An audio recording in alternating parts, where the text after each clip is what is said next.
महाकुंभ के बाद होगी महाशांति? क्या महाकुंभ के बाद रूस और यूक्रेन के युद्ध का अंत होने वाला है? आखिर क्यों 73 देशों के राजनयिक 1 फरवरी को प्रयागराज में चल रहे महाकुंभ के संगम तीर्थ में एक साथ स्नान कर डुबकी लगाने के लिए इकट्ठे हो रहे हैं?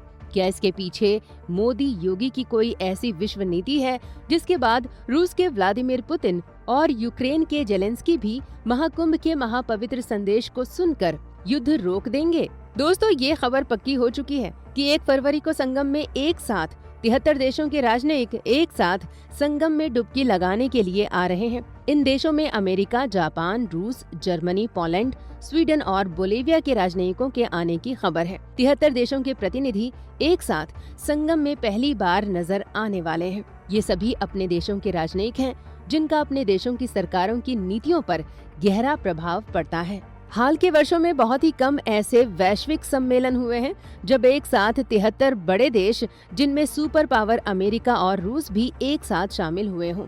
रूस और यूक्रेन के युद्ध के बाद बहुत विरले ऐसे अवसर आए हैं जब एक दूसरे के प्रतिद्वंदी रूस और यूक्रेन एक साथ आए हों और अमेरिका और रूस के राजनयिक एक साथ इकट्ठे हुए हों। दोस्तों, राजनीतिक गलियारे में इस आस्था की डुबकी के कई मायने लगाए जा रहे हैं। हाल ही में डोनाल्ड ट्रंप ने अमेरिका के राष्ट्रपति की गद्दी संभाली है। 20 जनवरी को अमेरिका के राष्ट्रपति बनने के ठीक बाद डोनाल्ड ट्रंप ने रूस और यूक्रेन के युद्ध को समाप्त करने का आग्रह किया था।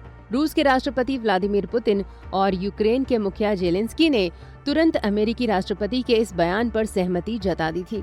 पुतिन ने साफ साफ कह दिया था कि वे अमेरिकी राष्ट्रपति के कहने पर युद्ध समाप्त कर सकते हैं। जेलेंस्की का भी यही मानना था।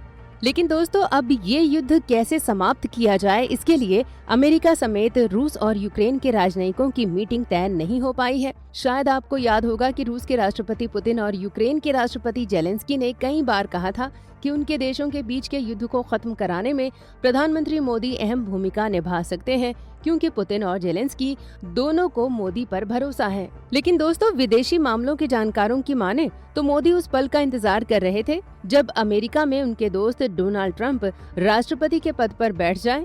20 जनवरी 2025 को जैसे ही ट्रंप ने अमेरिका की कमान संभाली, वैसे ही प्रधानमंत्री मोदी ने महाकुंभ के इस पावन मौके पर उन देशों के राजनयिकों को महाकुंभ आने का न्योता भिजवा दिया, जिनके इंटरेस्ट रूस और यूक्रेन के युद्ध से जुड़े हुए हैं। अब दोस्तों, आपको तो पता ही होगा कि पिछले 3 साल से रूस यूक्रेन का जो युद्ध चल रहा है, उसमें रूस के पक्ष में बहुत कम देश खड़े हैं, लेकिन यूक्रेन के साथ अमेरिका, ब्रिटेन और जर्मनी खड़े हुए हैं। इस वजह से रूस के अमेरिका, ब्रिटेन और जर्मनी से भी रिश्ते खराब हो गए थे। इस युद्ध के दौरान ही स्वीडन को नाटो की सदस्यता देकर ब्रिटेन, जर्मनी और अमेरिका की बाइडेन सरकार ने रूस को और भी असुरक्षित कर दिया था। लेकिन प्रधानमंत्री मोदी ने रूस की यात्रा करके पुतिन को ये भरोसा दिलाया कि वे रूस और यूक्रेन की शांति के लिए जरूर पहल करेंगे। प्रधानमंत्री मोदी ने यूक्रेन की यात्रा करके भी जेलेंस्की को युद्ध से बचाने का विश्वास दिलाया था। लेकिन बाइडेन सरकार ये नहीं चाहती थी कि रूस और यूक्रेन के बीच युद्ध रुके, और इसके लिए अमेरिका की बाइडेन सरकार ने यूक्रेन को बार बार हथियार मुहैया कराए। लेकिन दोस्तों, डोनाल्ड ट्रंप ने राष्ट्रपति बनने से पहले ही ये ऐलान कर दिया था कि वे किसी भी कीमत पर इस युद्ध को रोकेंगे। अब यही होने जा रहा है।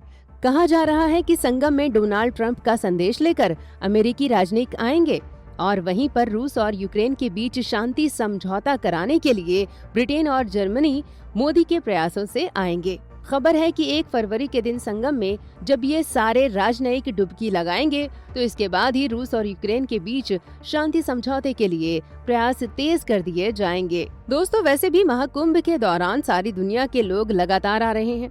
यहाँ तक कि यूक्रेन के स्वामी विष्णु देवानंद गिरी जी महाराज और रूस की आनंद लीला माता भी लगातार एक ही मंच से प्रवचन कर शांति का संदेश दे रहे हैं।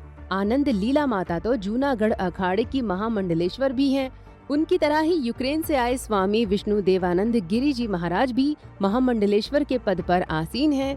आनंद लीला माता के शिविर में तो 70 से भी ज्यादा रूस और यूक्रेन के सनातनी भक्त एक साथ प्रेम से रह रहे हैं।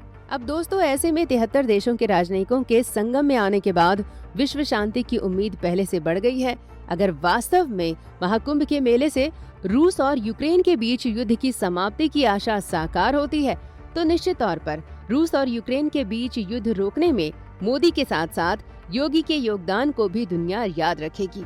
तो इसी शांति की उम्मीद हम भी लगाए हुए हैं। और दोस्तों, आपसे भी रिक्वेस्ट है कि आप भी इस वीडियो में दी गई खबर को सारी दुनिया में शेयर करें और हमारी इस वीडियो को भी जरूर लाइक करें। आपसे निवेदन है कि हमारे चैनल द कर्मा को सब्सक्राइब करना बिल्कुल ना भूलें। आखिर तक इस वीडियो को देखने के लिए आपका बहुत बहुत धन्यवाद।